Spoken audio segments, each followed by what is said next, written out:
Jake Reynolds knew the power of a first impression. At Westfield Preparatory Academy, his oil-stained clothes immediately marked him as an outsider. The elite school's pristine hallways, filled with students wearing designer labels, made his worn work boots and grease-stained jeans stand out like target markers. Despite the social challenges, Jake moved through the school with tactical awareness, mentally mapping exit routes and potential cover positions, skills developed through years of being an outsider. His father's morning advice echoed in his mind: keep his head high, work hard, and remember their purpose. At his locker, Jake methodically organized his second-hand textbooks while observing the social hierarchy around him. Blake Worthington, the alpha leader of the student body, stood nearby with his entourage including Madison Phillips and Connor, Hayes students with powerful family connections and seemingly unlimited resources. Madison's carefully projected comment about an unpleasant smell reached adjacent social clusters, prompting Blake to announce that it was probably coming from the charity case. Jake maintained a neutral expression, following his father's training to never show when an insult had landed. The small grease spot on his sleeve remnant from helping his dad replace a transmission the night before suddenly felt like a glowing target. Jake moved with measured confidence toward advanced placement physics, selecting a workstation in the rear corner for maximum situational awareness while minimizing exposure. Despite the practiced indifference of his peers, Jake knew his test scores ranked in the top percentile nationally. Intelligence was his primary weapon in this hostile environment. By the second day at Westfield, Jake's academic excellence began to show. In advanced physics, Mr. Harrington returned a pop quiz with Jake scoring 98%, the highest in the class. Blake's shocked reaction and Madison's agreement that it must be a mistake revealed their disbelief that someone from Jake's background could outperform them. The memory of the previous evening flashed in Jake's mind, working with his father in their small apartment above Mike's auto repair, the smell of motor oil and chili, his father's permanently stained hands moving with surprising precision across calculus equations. His father had taught him that mathematical integration was like rebuilding a transmission. Follow the process step by step, no shortcuts. Jake's focus returned to the present when Blake deliberately knocked his textbook to the floor while passing, smirking about not seeing Jake's belongings. At lunch, Jake discovered his locker vandalized with a crude drawing of a monkey covered in oil stains, labeled Mechanic's Pet. When Ms. Reynolds, the literature teacher, expressed concern, Jake automatically dismissed it, adhering to his father's lesson that problems should be handled personally.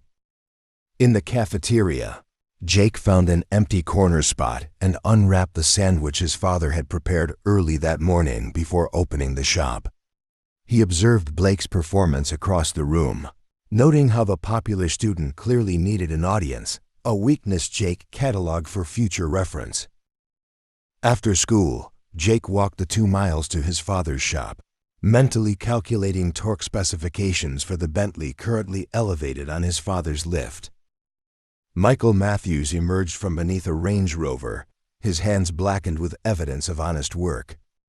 Noticing his son's expression, he offered words of wisdom. Those who've never built anything will never understand those who can. By the third week at Westfield, the bullying had escalated. Blake Harrison and his friends openly mocked Jake's appearance, with Madison stage whispering about the charity case and questioning whether Jake's father knew about soap. When Jake finally responded that some people actually know how to work with their hands, Blake escalated by taking photos of Jake's stained clothes, posting them to the unofficial school social media account with cruel comments. Jake managed to maintain his composure throughout the day, even when Ms. Reynolds tried to offer comfort by mentioning how Einstein sometimes forgot to change his clothes because he was busy thinking about matters of actual consequence. During lunch, Jake noticed Sophia Chun, daughter of a tech industry CEO, watching him without laughter, though their eye contact broke quickly. When Jake's phone buzzed with a text from his father checking in, he couldn't bring himself to share the truth about the bullying. Michael worked 14-hour days at the shop to keep Jake in this school, believing it would give his son opportunities he never had. What Jake didn't know was that his father had already sensed something was wrong. That evening, in the privacy of Riverside Auto Repair, Michael Reynolds revealed his true identity. Behind the facade of a humble mechanic was a powerful businessman. After Jake's brief phone call, Michael accessed a hidden panel behind a filing cabinet, revealing a state-of-the-art computer system showing Reynolds Technologies' real-time stock performance, $247 billion in market capitalization. Michael entered a 16-digit code to access school security footage, confirming his fears about Jake's treatment. He immediately initiated protocols, contacting his chief of operations to implement a contingency plan, expedite the acquisition of Westlake Academy, and conduct a full background assessment on Blake and his family. 15 years earlier, Michael had walked away from public life, trading designer suits for mechanics' coveralls after watching wealth corrupt too many colleagues' children. He wanted Jake to understand value and build character before inheriting responsibility for the Reynolds empire. Now, the wealthy students mocking his son had unknowingly triggered a response from one of the most powerful men in the business world. The next day, Jake walked into school with new confidence after his father's encouragement to remember who he was, not what others thought he was. When Blake continued his mockery, Jake responded with dignity, simply stating he was there to learn. His changed demeanor caught the attention of Alex Chun, another scholarship student who introduced himself after witnessing Jake's interaction with Blake. Meanwhile, mysterious business people in expensive suits began appearing at the school, accompanied by the principal who seemed unusually subdued. During lunch, rumors spread that the school had been sold, with board members reportedly furious about the development. The following day, an emergency assembly was called. Construction vehicles were seen at the abandoned auto shop building, and Jake received a cryptic message from his father saying everything was proceeding according to plan. Vice Principal Harlow escorted Jake to Headmaster Phillips' office, where he learned he was requested to be on stage during the announcement. At the assembly, Principal Harrington introduced the individual who had acquired Westfield Academy. Michael Reynolds walked confidently onto the stage, not in his usual oil-stained coveralls, but in a perfectly tailored charcoal suit. The audience fell silent with confusion as Michael revealed that he was not just a mechanic, but the founder of Reynolds Technologies. Michael explained that he had chosen to step back from corporate life to raise his son with values that matter: hard work, humility, and character. He had observed how certain students treated Jake and saw the social media posts mocking his mechanic clothes. Michael hadn't bought the school as revenge, but because he believed education should be about more than privilege. It should be about developing character and recognizing true worth. In the days following the revelation, Westfield Academy underwent a transformation. Students who had once mocked Jake now attempted awkward smiles and greetings. Blake Thompson, separated from his usual entourage, could barely make eye contact with Jake.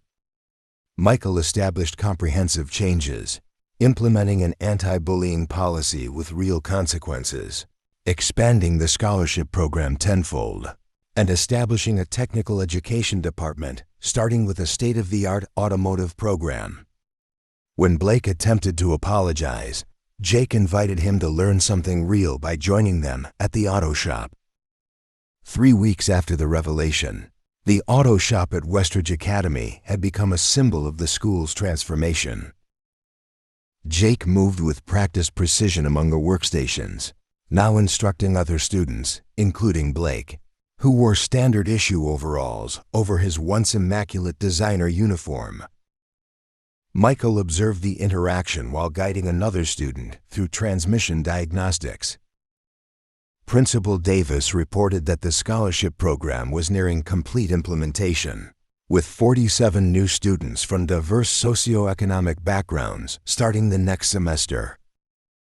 Through observation windows, Sophia Chun watched the auto shop class with genuine interest, her designer handbag forgotten beside mechanical textbooks. The social hierarchy that once defined Westridge had been systematically dismantled, replaced by a meritocracy where skills and character determined status. After class, Jake and Michael remained to close up shop together, their routine unchanged by their now public wealth and status. Outside, Westridge Academy continued its transformation. Construction crews installed solar panels while new scholarship students toured the campus. The institution that once represented exclusivity now operated toward a different mission: development of character rather than protection of privilege. Jake locked the shop with practiced movements, his greasy hands no longer a source of shame, but a symbol of authenticity in a world that had learned its value through unexpected means.